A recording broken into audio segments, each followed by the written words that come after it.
I'm sorry, but the truth is running backs just don't matter. Why don't you give me things the fantasy headliners will never say for 1,000, please? Well, I went ahead and said it. And in this video, I'm not only gonna prove to you why, but also why you need to block out a lot of that off-season noise. Let's be real for a second. There is no other fantasy channel out there that loves their running back more than the fantasy headliners. We've got people out there that dig into these players all offseason long, and then they hype them up, and when ultimately they fall during the NFL draft, instead of realizing that maybe their analysis wasn't that great, they just try to pound home even more why the NFL messed up. But a majority of the time, the NFL doesn't mess up. Here's why. I'm going to be going back over the last several years and taking a look at running backs that were drafted in the 3rd round or later, and discussing the names of guys that were talked about a lot over the offseason as being legitimate big contributors to their team when the season got here, and whether or not that actually ended up happening or the guys just didn't produce the way people told you they would. And 2022 is going to be a prime example of recency bias. People are going to be looking for those late round quarterbacks this year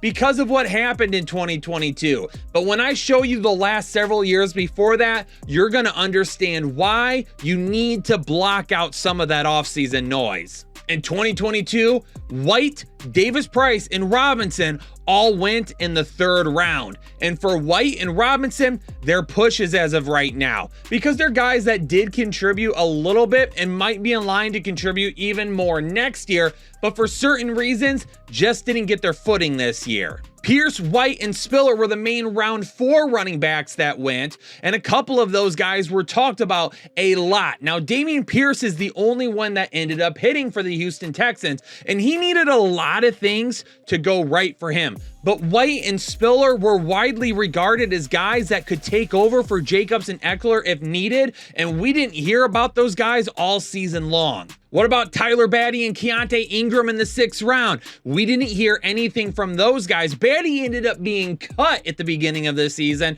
even though people thought that they could step in a running back backfield that had lots of injuries. In Isaiah Pacheco, he's also going to be a push for me right now. Pacheco was a guy that I talked about pretty early actually in this offseason, but only if Clyde Edwards-Helaire was not able to stay healthy. That's what happened, and Pacheco was able to be decent. But in such a pass-heavy offense, it's hard to be viable game after game after game. He's still a push for right now. So yes, recency bias for 2022 would lead us to believe that some of these late-round running backs are actually going to be valuable for you in fantasy leagues. But what about the years prior to that? 2021, Trey Sermon in the 3rd round, absolute miss. The guy hasn't done anything and is actually out of San Francisco now. For the 4th round, Ramondre Stevenson is the only hit listed here. He is a guy that's taking over the backfield headed into 2023, and in 2022 was a legit producer for the New England Patriots, where when you take a look at the other 2 guys in Carter and Hubbard, those guys haven't really done anything, and actually for Carter, the Jets decided to draft Breece Hall the year after. Gainwell's just been a backup to Miles Sanders, and even with spare playing time, hasn't done a whole lot, and even Boston Scott is getting touches over him. Elijah Mitchell, a 6th rounder going to San Francisco. Well, listen, if you go to San Francisco, unless you're Trey Sermon, Kyle Shanahan can make something out of you. He's still going to be a push for me right now, though, because injuries have really been what derailed some potential decent seasons. I still remember the late round running backs of 2020. Antonio Gibson, he ended up having a big first couple of years in the league, but the guys after that haven't done anything. Keyshawn Vaughn in Tampa Bay, he never ended up taking over. In fact, they decided to bring in Leonard Fournette and then drafted Rachaad White this season. Zach Moss is just plain garbage, and he was actually even traded from Buffalo this year. They preferred to have Nyheim Hines over him. Joshua Kelly hasn't done anything for the Chargers, and they've went and gotten Isaiah Spiller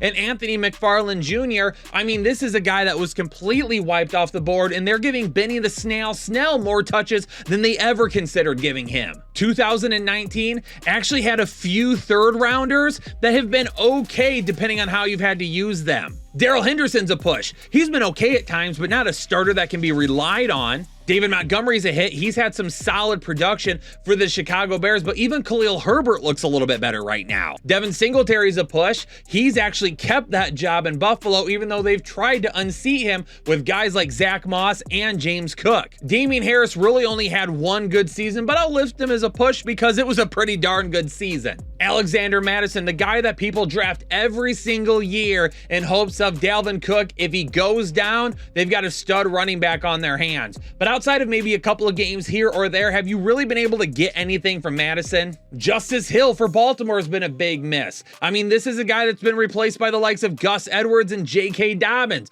He's not even considered anymore unless everyone's injured. Tony Pollard finally had a huge coming out season. We saw a sprinkle of it though last year. This is a guy that I would consider a hit. Raquel Armstead was supposed to be the next guy up in Jacksonville after Leonard Fournette.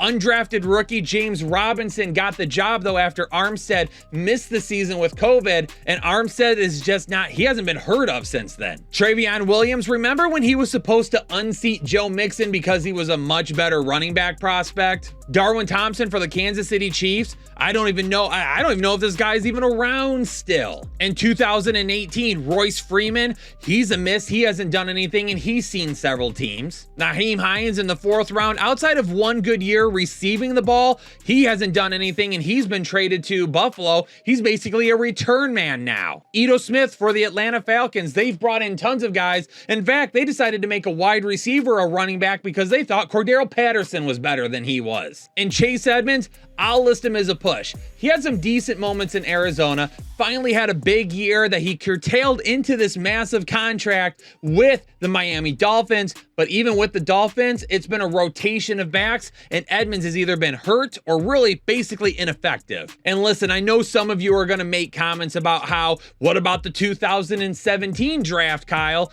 Alvin Kamara went in the 3rd round. Kareem Hunt went in the 3rd round. Dante Foreman, after the Achilles tear, he's still hanging around being a suitable running back for some teams. James Conner was in the 3rd round. He's enjoyed some big success since coming into the league. Jamal Williams went in the 4th round. He's a guy that led the league in rushing touchdowns this past year. And his former teammate, Aaron Jones, he went in the 5th round. But even though I listed all of those names as guys that have been good producers for their teams, you want to know how many running backs were drafted in the 3rd round or later in the 2017 NFL draft? 23. I just listed a handful of guys that have been good out of 23 running backs that were drafted in the 3rd round or later that season. If you're trying to tell me those are my odds of hitting a superstar and getting absolute garbage, I'm sorry, the odds are not in your favor. So, running backs don't matter. But there's a caveat to it. A majority of the time, running backs in the 3rd round of the draft or later are the ones who actually don't matter. So this offseason, as you're preparing for 2023, as you're looking at guys that you think would be great draftable options for fantasy football, or guys that are going to be relied on by their teams, you're going to hear a lot of noise out there. Everyone's going to be yelling for this guy or that guy, and ultimately when they're drafted in the 3rd round or later, because let's face it, they're really not that good of an NFL draft prospect, a lot of those people out there yelling for them are not going to change their mind. They're going to try and convince you that the NFL got something wrong. But the numbers that I just read off to you show us that if a running back is taken later in the draft, a majority of the time, it's for a really good reason. So make sure you keep your ears open, your eyes fixed to the screen, and you listen right here as we help you get ready for the 2023 fantasy football season. Because I'll tell you what, even if I love a player, if I take a look at their draft stock and it absolutely plummets, I'm going to be big time reevaluating what I saw on the screen for him. And if I'm wrong, I'm wrong. I'll let you know. In fact, there's a couple of guys on this screen that I liked at times that I thought could end up being relied upon. And then there's other guys, well, it ended up working out just fine. And if you've been a fan here for a while, you know it. So hit the like button, subscribe if you're new to the channel, leave me a comment down below. Let me know who your favorite draft prospect is at the running back position this year. And ladies and gentlemen, I'm going to get out of here. Stay safe and stay healthy.